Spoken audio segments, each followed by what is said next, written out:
Hey everybody, it's Nick with P&H Lawn Care, solo operator here in East Tennessee. If you're new to the channel, and if you're a subscriber, guys, welcome back. So yesterday we lost half a day due to rain.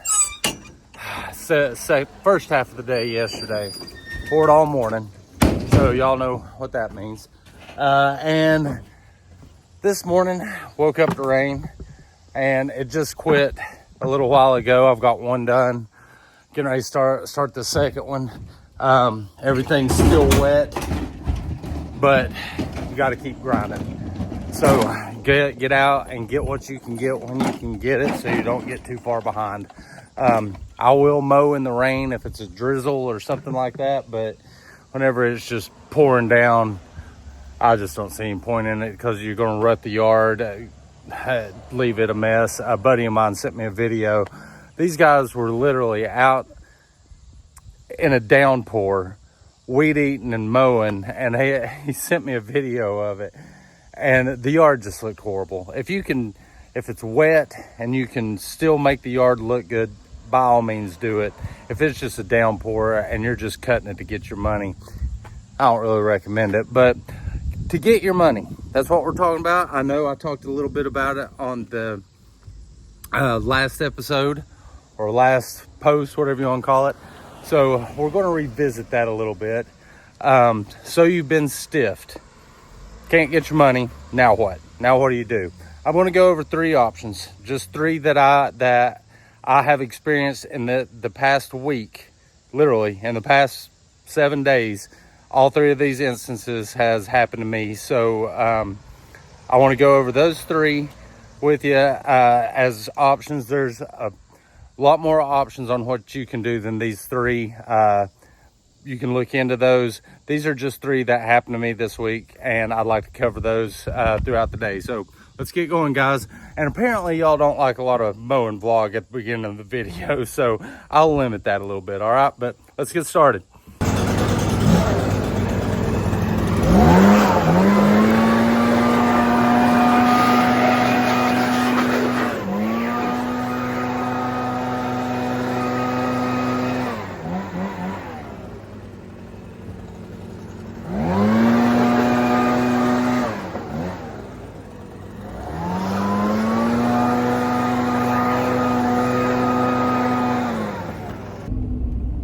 Okay, first example. So I have one commercial property, and it's not the type of commercial property that y'all would generally think, like a business or a restaurant or something like that. It's a medical office, blah, blah, blah. Anyway, I got that account because my point of contact for that commercial property is an old client that I have a good relationship with. So I sent out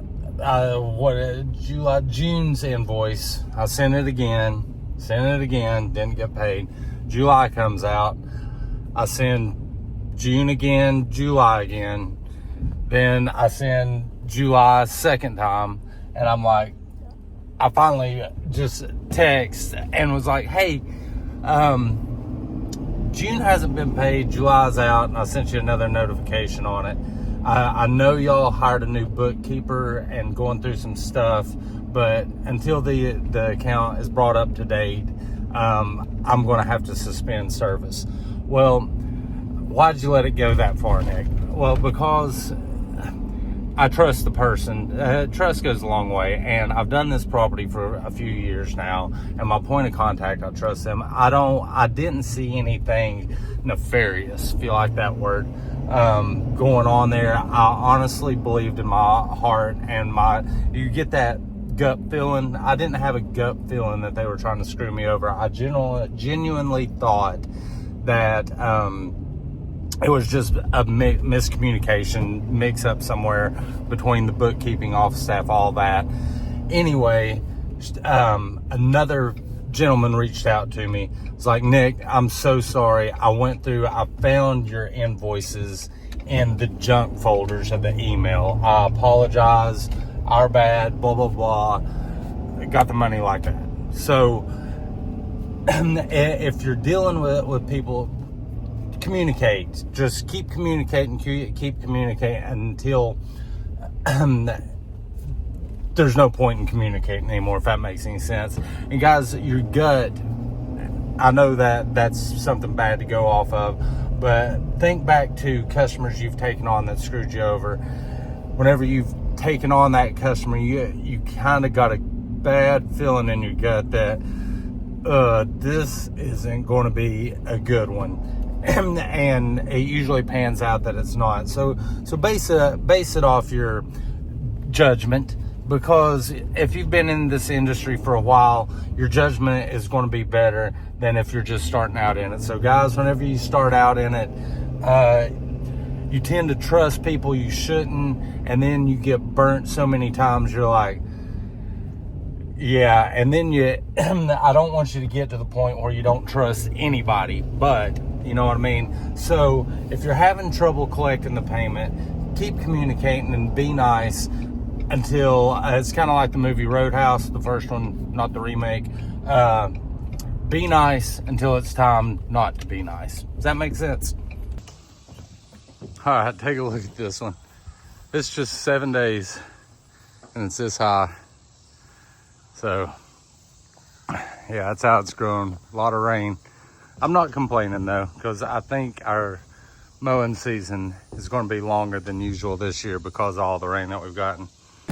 All right, here's that bi-weekly ditch line.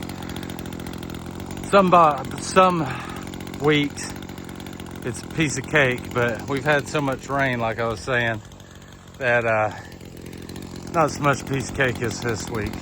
Well, I wish I'd grabbed the 3020T, but some of y'all have asked. I use the 2620T. Yeah, spring the extra $30 and get the T version.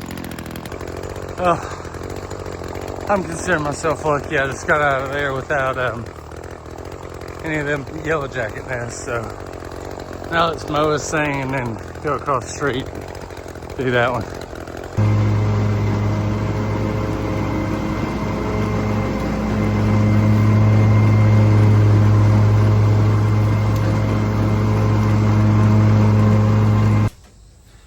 All right, so here's your second scenario. You've done work for a client, be it lawn mowing, landscape job, whatever, and they didn't pay you. So you've reached out to them, you've texted them, no response. After a while, it's become apparent to you that they're just not going to pay you. I mean, that's just the crux of it. They have no intentions of paying you. They feel like, what's he going to do about it? They've got one over on you. Now, guys, I'm going to be honest with you. It really, and y'all leave in the comments, it's hard to get payment off people that are just not going to pay. It is. I found it in my experience. If they're not going to pay, they're not going to pay.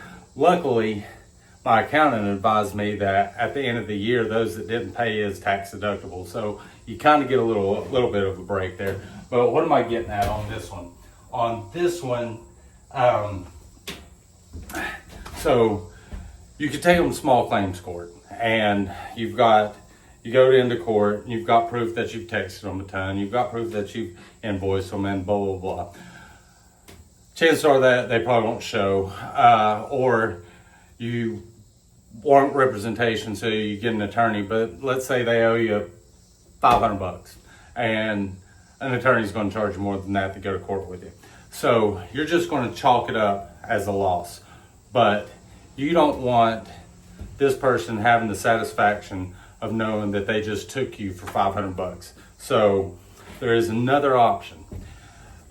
Google in your town, what's it called? Collection agencies. And the collection agencies that I've talked to do not charge you unless they actually collect the debt. Now, they'll get anywhere between 30% of whatever it is that the debt is. They're going to take that as their payment. Are they going to get it? Probably not. Y'all know that collection agencies rarely collect on anything unless they want to take them to court. And again, for $500, I can't see a collection agency taking them to court. However, you do get a small victory, a moral victory at that. You may not get the money, But let's say somewhere down the line they want to get a HELOC, a home equity line of credit, or a home equity loan, or the credit card, whatever. That collection agency is going to pop up. It's going to ding their credit score considerably. It's going to take points off that and just give them a black mark. And it's essentially giving them one of these. Y'all know what I'm holding up behind my hand. So are you getting your money back? Probably not. Are you letting them know, hey, I know you thought you were going to screw me, so Merry Christmas. So that's scenario 2. If you want to be that vindictive about it. And if you have if you feel bitter about how you were scammed out of that money, I see nothing wrong with it, personally. They feel like you're not worthy of them paying you or their time or anything. So yeah, turn them over to a collection agency. Let them deal with that. You aren't getting your money, but you can lay down and sleep at night going, yeah, they might have screwed me, but I got the last word. Stay tuned for the third one, because this one's interesting. I'm sure all of y'all have heard of it, but not sure how to do it or how to go about doing it. And I'm going to let you know, okay?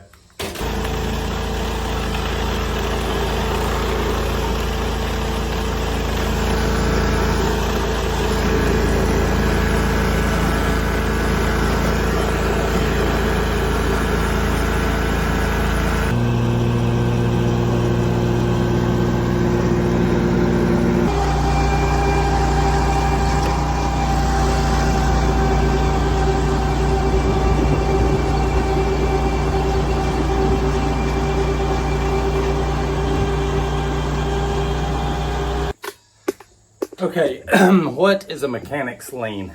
Mechanic's lien is essentially, according to Google, hold against a property's title until a debt is settled. So if you provide labor, materials, anything like that towards the improvement of a property and they owe you a debt, then you can put a mechanic's lien against the house, the property, and it's a hold on it. They can't do anything with it until the debt is settled. Now, when would you do this, Nick? Okay, you took on a property that is for sale. It doesn't have to be for sale, but in this instance, the property is for sale. So you service the property, you do a cleanup on it. Does it sound familiar, guys? You do a cleanup on it, and then you maintain it for a few weeks. Invoice at the end of the month, like agreed upon. Nothing, no payment. Goes by, send another invoice, nothing. Text, nothing. Nothing. So at this point, the house isn't sold, they haven't closed on it. I found out in Tennessee and Sullivan County in particular, called the Register of Deeds. Yeah. So I called the County Register of Deeds, and they said all we need to put a mechanic's lien against property is essentially a letter from an attorney or a title company that has been notarized stating the property address, how much is owed, the owner, that sort of thing. You go to an attorney's office and tell them what you need, and they know exactly what. They type it up, takes 5-10 minutes, get the notary stamp, take it up there, and place the mechanic's lien on the property. You may not get your money now, but they cannot do a thing in the world with that house until that debt is paid. They can't sell it. They can't. So if it's on the market and somebody wants to buy it, they can't buy it until the owner pays that mechanic's lien on it. Not only that, but at the closing, it will be brought up that there was a mechanic's lien, or there is a mechanic's lien, and whoever the property owner is going to be sitting there in an office full of people. If you've ever closed on a house with probably 2 real estate agents, attorney, whomever, sitting there, and they're going to have mud on their face, because that just lets everybody in the room know that they are too sorry to pay their lawn care guy, essentially. Then you should get a check with I think it's 7% interest on it. So yeah, that's that. So guys, I know Blades Grass does one, how to get your money, and he's got a lot more examples. These are just 3 examples I wanted to give you that hit close to home.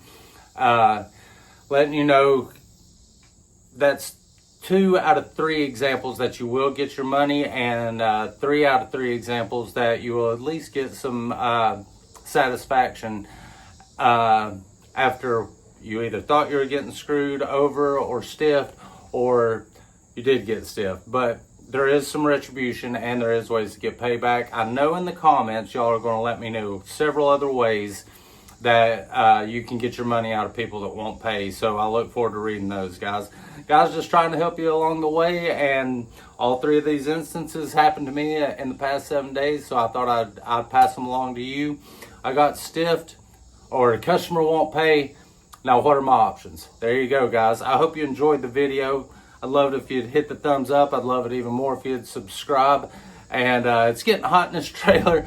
Oh, this is that street. I hit forward, didn't even move the truck, and there's one right down there. I would move the truck for it, but it's just like 5 houses down. But anyway, be sure to subscribe, guys, and I will catch y'all on the next one. All right, see you guys. Have a good evening.